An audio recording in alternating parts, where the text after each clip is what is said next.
आज हम अपने 19वें टॉपिक में पढ़ेंगे समाज के बारे में। तो पिछला हमारा जो वीडियो था समाज पे, समाज का हम परिचय बताए थे, समाज के भेद बताए थे, और जो समाज के 6 भेद है, 6 भेदों के बारे में हम पिछला जो वीडियो था उसमें 3 भेद मतलब अव्ययी भाव समास, तत्पुरुष समास और कर्मधारय समास के बारे में पढ़े थे। आज हमारा टॉपिक है द्विगु समास। देखिए जैसे समास को 6 भागों में बांटा गया है। यहाँ पर देखिए ये जो समास है इसको 6 भागों में बांटा गया है। कल हम नोट्स दे के बताए हुए थे थ्री के माध्यम से किस तरह समझते हैं। तो देखिए 6 भाग, देखिए यही है 6 समास। ये छोटा सा एक ट्रिक है जिसके माध्यम से हम समझते हैं। पिछले वीडियो में भी हम बताए थे। देखिए यहाँ अ से अव्ययी, अव्ययी, बहुव्रीहि,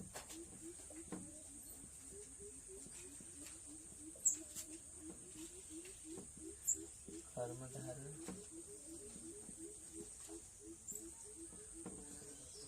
तत्पुरुष,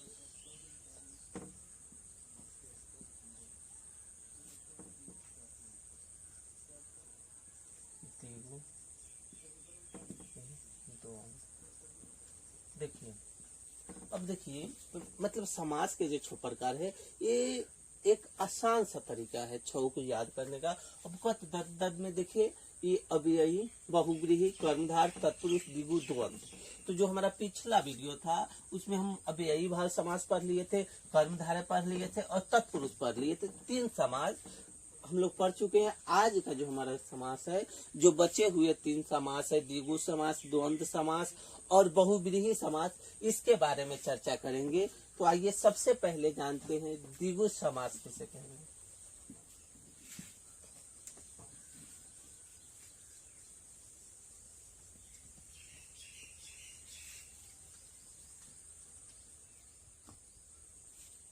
देखिए सबसे पहले चौथा समास, हमारा चौथा समास, यहाँ देखिए हमारा चौथा समास द्विगु समास, द्विगु समास।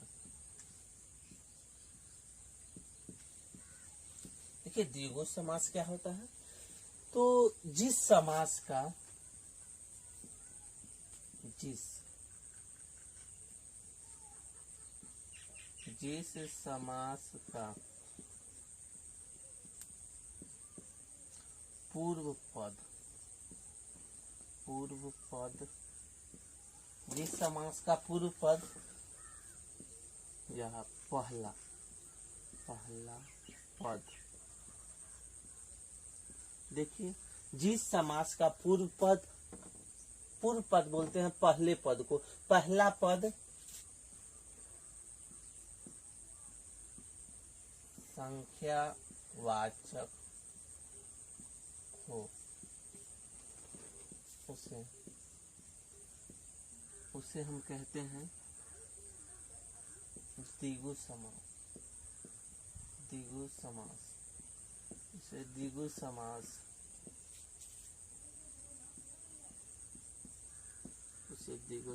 कहते हैं।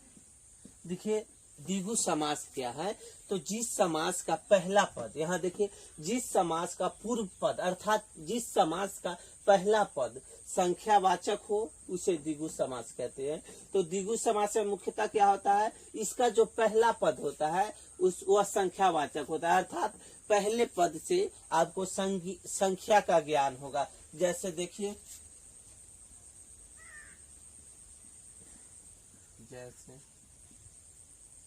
जैसे में यहाँ देखिए पंचवटी,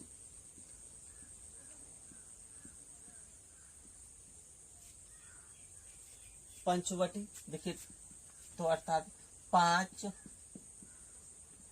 वटों का समूह। देखिए 5 वटों का समूह हो जाएगा। उसके बाद देखिए त्रिलोक का मतलब क्या होगा, 3 लोक। यहाँ देखिए 3 लोक का समूह, तो ये जो शब्द है देखिए त्रिलोक, तो यहाँ 3 का प्रतीक हो रहा है, या पंचवटी है तो 5 का प्रयोग हो रहा है। तो जिस समास से हमें पता चले इसका पहला पद संख्यावाचक है तो उसे हम द्विगु समास कहेंगे। उसके बाद देखिए तिरंगा, 3 रंगों वाला तिरंगा, यहाँ देखिए 3 रंगों वाला।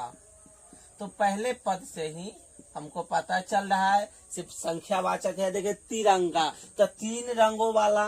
तो जैसे ही तिरंगा शब्द सुनेंगे हम तो डायरेक्ट यहाँ कहेंगे द्विगु समास। द्विगु समास इसलिए होगा क्योंकि जिस समास का पहला पद संख्यावाचक होगा उसे हम द्विगु समास कह देंगे। तो यहाँ देखिए द्विगु समास में मुख्यतः यही है, द्विगु समास में पहला पद संख्यावाचक है और संख्यावाचक में यहाँ देखिए पंचवटी। तो पंचवटी में क्या प्रतीत हो रहा है? 5 वटों का समूह, तो इसमें 5 वट है। त्रिलोक, यहाँ देखिए 3 लोकों का समाहार या समूह। 3 का मतलब 3 हो जाएगा। यहाँ तिरंगा, तिरंगा 3 रंगों वाला तिरंगा हो जाएगा। उसी तरह आगे देखिए नवरात्र, नव मारने क्या होगा? 9 रातों का समाहार। देखिए नवरात्र क्या होगा? तो 9 रातों का समाहार हो जाएगा। उसके बाद है चौराहा, चौराहा, इससे भी संख्या प्रथम पद में संख्यावाचक का प्रयोग हो रहा है। तो 4 राहों वाला, यहाँ देखिए चौराहा का क्या होगा? 4 राहों वाला, उसको हम क्या बोलेंगे? तो चौराहा कहेंगे। इसी तरह एक बार और समझते हैं द्विगु समास के बारे में। तो जिस समास का पूर्व पद अर्थात पहला पद प्रधान होगा या अर्थात संख्यावाचक होगा। पहले पद से ही अर्थ निकलेगा, प्रधान भी होगा और संख्यावाचक भी होगा। तो जिस समास का पहला पद संख्यावाचक हो जाएगा उसे हम द्विगु समास कहेंगे। द्विगु समास में आपको सबसे पहले पता चलेगा इसका जो पहला पद है उससे संख्या का बोध हो रहा है। और संख्या कौन सा होगा? तो 1 से लेकर 9 तक के संख्याओं का बोध इसमें किया जाता है। मुख्यतः द्विगु समास में 1 से लेकर 9 तक की संख्याओं का वर्णन किया गया है। यहाँ देखिए पंचवटी, तो इस पंचवटी शब्द से ही प्रतीत हो रहा है 5 वटों का समूह। त्रिलोक देखिए तो 3 लोकों का समूह। तिरंगा देखिए तो 3 रंगों वाला। उसी तरह नवरात्र, 9 रातों का समाहार। और देखिए चौराहा, चौराहा में देखिए 4 राहों वाला। तो चौराहा क्या कहेंगे? जिसके 4 गो राह होगा उसी को चौराहा कहेंगे। तो द्विगु समास में हमारा मुख्यतः क्या होता है? तो इसका पहला पद पूर्व पद संख्यावाचक होगा। पहले पद से आपको संख्या का ज्ञान हो जाएगा, उससे हम कहेंगे द्विगु समास। अब हमारा 5वां समास है द्वंद्व समास। अब द्वंद्व समास के बारे में जानते हैं।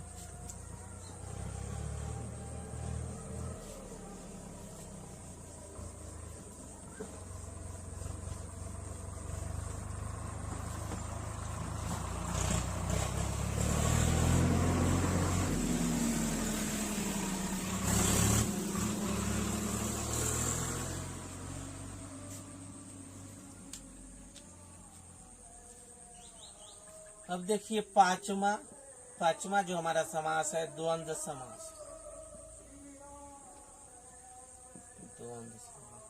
देखिए तो द्वंद्व समास क्या होता है? तो जिस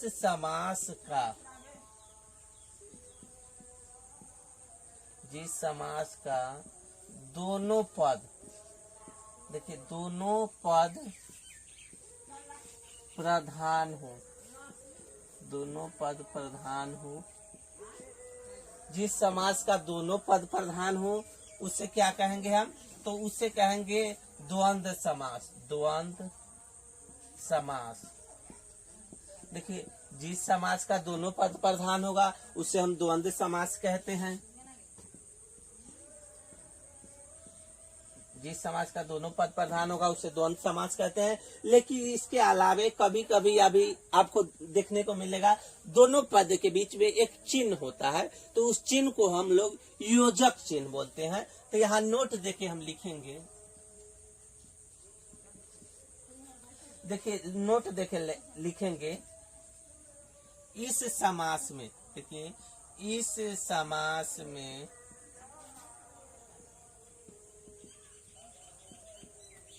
योजक चिन्ह का प्रयोग होता है।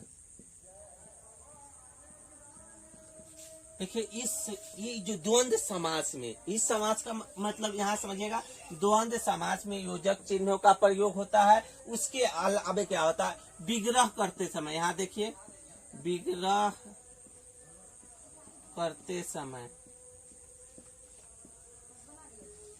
करते समय क्या होगा,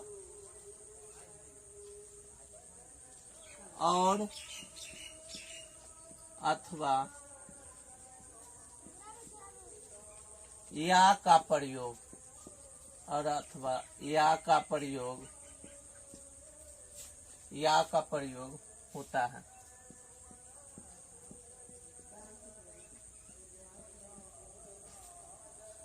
और एक और इसमें टॉपिक होता है,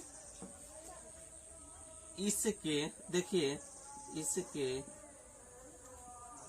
अधिकांश उदाहरण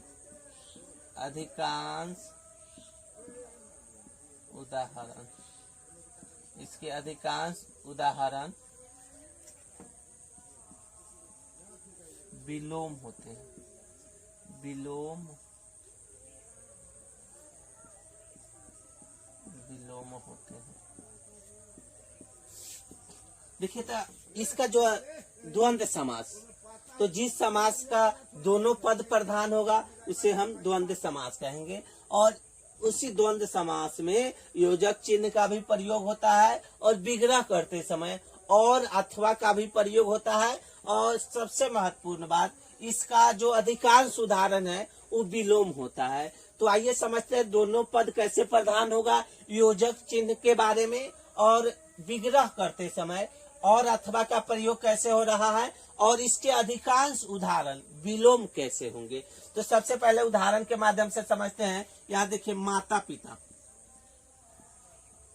माता जैसे माता पिता, यहाँ देखिए माता पिता, तो ये एक दूसरे के विलोम हो गए।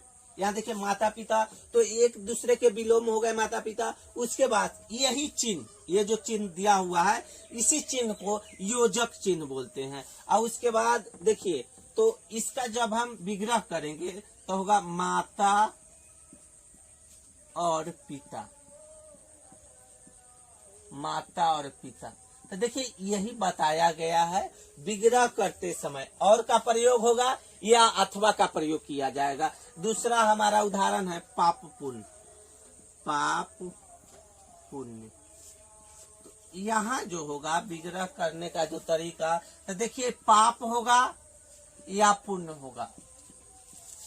पाप और पुण्य यहाँ नहीं विग्रह करते समय प्रयोग किया जाएगा, पाप या पुण्य। तो इसमें देखिए विग्रह करते समय दो बात यहाँ बताया गया है। विग्रह करते समय और का प्रयोग होगा, नहीं तो या का प्रयोग होगा। दोनों में से एक ही प्रयोग किया जाएगा। उसके बाद देखिए राम लक्ष्मण,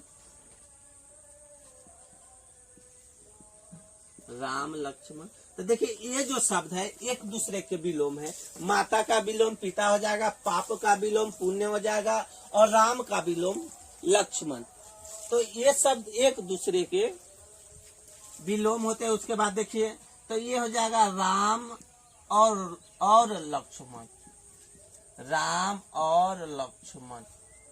ये नहीं राम या लक्ष्मण, ये नहीं होगा। इसमें होगा या तो देखिए पाप पुण्य, तो इसमें प्रयोग करेंगे पाप या पुण्य, दोनों में से। इसमें राम और लक्ष्मण ये नहीं होगा, राम या लक्ष्मण, राम या लक्ष्मण नहीं होगा, राम और लक्ष्मण होगा। उसी तरह देखिए लाभ हानि, लाभ हानि जो शब्द है एक दूसरे के विलोम है, मतलब विपरीतार्थक है, एक दूसरे के उल्टा है। तो लाभ हानि में देखिए लाभ या हानि, देखिए लाभ या हानि। तो द्वंद्व समास में मुख्यतः क्या होता है, दोनों पद प्रधान होते हैं और इसमें योजक चिन्हों का, देखिए द्वंद्व समास में क्या होता है, इसके दोनों पद प्रधान होंगे और इस समास में योजक चिन्हों का भी प्रयोग किया जाएगा। यही है योजक चिन्ह, यहाँ देख लीजिए योजक चिन्ह। उसके बाद विग्रह करते समय और अथवा या का प्रयोग हुआ, तो विग्रह करते समय देखिए माता और पिता, तो विग्रह में और का प्रयोग यहाँ किए हैं। पाप पुण्य, तो पाप या पुण्य, या आदमी पापी होगा या पुण्य आत्मा होगा, तो पाप या पुण्य। इसके बाद देखिए राम लक्ष्मण, तो राम और लक्ष्मण। उसके बाद लाभ हानि, तो व्यापार में न व्यक्ति को या तो लाभ होगा नहीं तो हानि होगा। तो ये है हमारा द्वंद्व समास, जिसके दोनों पद प्रधान होंगे, इसमें योजक चिन्ह का प्रयोग होगा और विग्रह करते समय और अथवा का प्रयोग होगा, और इसके अधिकांश उदाहरण एक दूसरे के विपरीतार्थक होंगे, विलोम होंगे अथवा उल्टा होंगे। अब हमारा पांचवा जो टॉपिक द्वंद्व समास, अब छठे टॉपिक के बारे में जानते हैं, बहुव्रीहि समास के बारे में।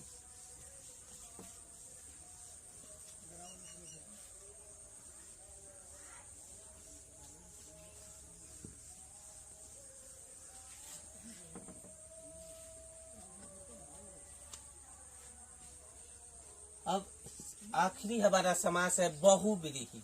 देखिए बहुव्रीहि, बहुव्रीहि समास। देखिए बहुव्रीहि समास, इस समास में कोई पद, देखिए इस समास में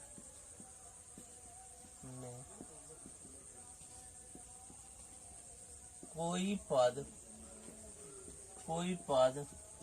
प्रधान, इस समास में कोई पद प्रधान नहीं होता है। इस समास में कोई पद प्रधान नहीं होता है और दोनों पद मिलकर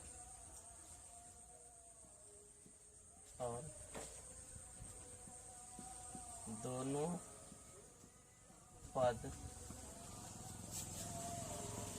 पद मिलकर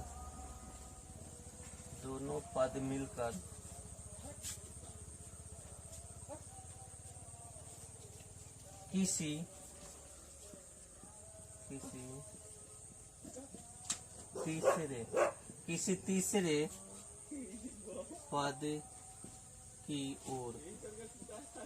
तीसरे पद की ओर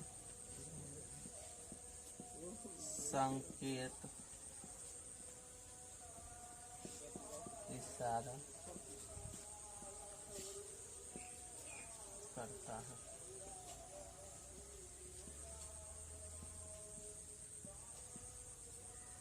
देखिए बहुव्रीहि समास किसे कहेंगे, तो इस समास में कोई भी पद प्रधान नहीं होता है और दोनों पद मिलकर किसी तीसरे पद की ओर संकेत करता है, इशारा करता है।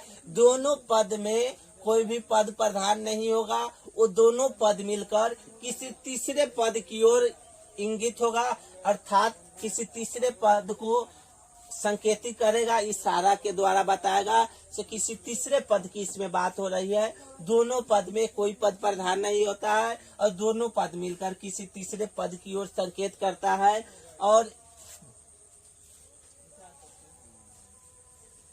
और देखिए इसके नोट्स में इसका जो तरीका है समझने का, देखिए इसका विग्रह करते समय,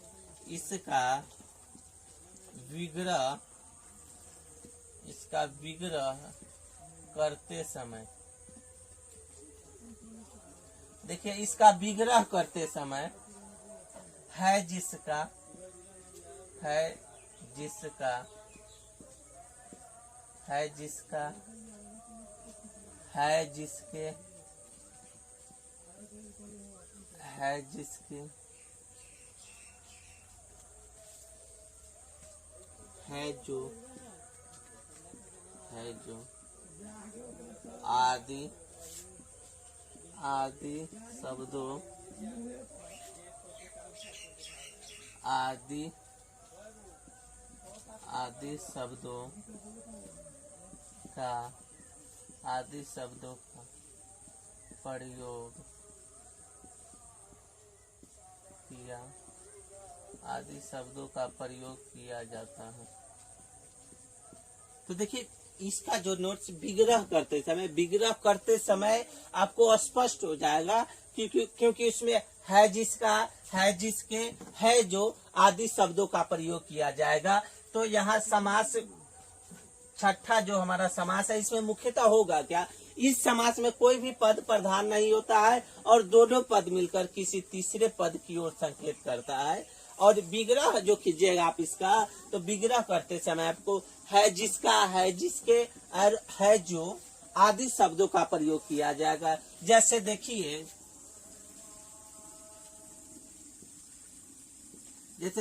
लंबोदर हमारा शब्द है, लंबोदर। तो देखिए इसका विग्रह में लंबा है उदर, लंबा है जिसका उदर तो अर्थात क्या होगा, तो ये जो दोनों शब्द है लंबा प्लस उदर, ये जो मिलकर जो तीसरे शब्द की तरफ इशारा कर रहा है। और विग्रह में हम बताए थे है जो का प्रयोग किया जा रहा है, तो लंबा है जिसका उदर, अर्थात ये शब्द गणेश जी के बारे में कहा गया है। तो यही देखिए इसमें कोई भी पद को प्रधान नहीं रखा है, तीसरे पद की तरफ इशारा किया है। तो लंबा प्लस उदर हो जाएगा। तो लंबा उदर किसका है, ये दोनों शब्द मिलकर तीसरे शब्द गणेश की तरफ इशारा किया जा रहा है। तो इसीलिए लंबोदर किसको कहा गया, तो गणेश जी को। तीसरा इसमें लंबा प्लस उदर, ये देखिए लंबा प्लस उदर, यहाँ देखिए लंबा प्लस उदर, तो दोनों पद मिलकर तीसरे पद की तरफ इशारा किया है। और इसका तीसरा पद गणेश हो जाएगा। तीसरा जो पद की तरफ इशारा किया है, तो तीसरा जो इंगित किया गया है अर्थात जो संकेत किया गया है वो गणेश की तरफ किया गया है। इसमें दोनों पद को प्रधानता नहीं दिया गया है, दोनों या किसी एक को भी प्रधानता नहीं दिया गया है। तो लंबोदर में बनाने के विग्रह करते समय बनाने का जो तरीका होता है, देखिए है जिसका इसमें प्रयोग किया जाता है और किसी तीसरे की तरफ इशारा किया गया है, तो गणेश की तरफ किया गया है। अब दूसरा उदाहरण देखिए, चतुर्मुख। देखिए चतुर्मुख का क्या होगा विग्रह, चार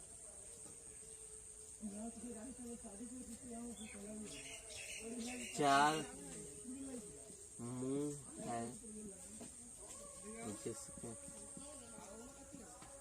देखिए चार मुख है जिसके मुख, देखिए चार मुख है जिसके, तो चार मुख किसके पास है, तो चार मुख जिसके पास होगा उसी को हम चतुर्मुख कहेंगे, चार मुखों वाला।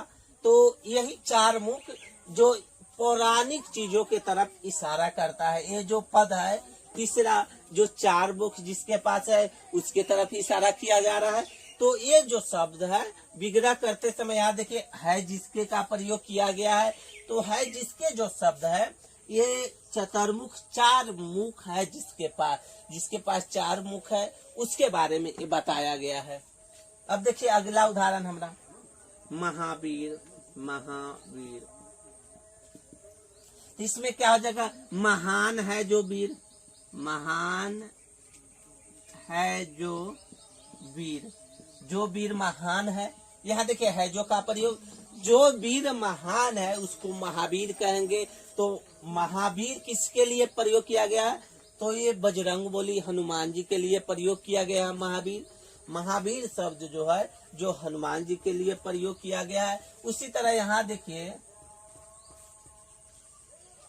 मृत्युंजय,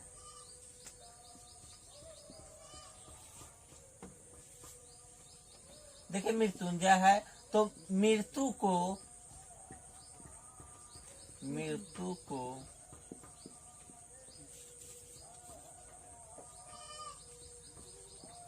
जीता है जो मृत्यु को जीता है उसी को मृत्युंजय कहेंगे, अर्थात शिव शंकर भगवान को मृत्युंजय कहा गया। इसी तरह बहुव्रीहि समास में दोनों पद प्रधान नहीं होते हैं, किसी तीसरे पद की प्रधानता होती है। और इसका विग्रह करते समय आपको है जो, है जिसके, है जो आदि शब्दों का प्रयोग किया जाता है इसको बनाते समय। तो ये जो हमारा समास का टॉपिक था, तो पहले पार्ट में हम बताए थे आपको से समास जो है मुख्यतः वो 6 प्रकार के है। पहले टॉपिक में हम 3 प्रकार की चर्चा किए थे।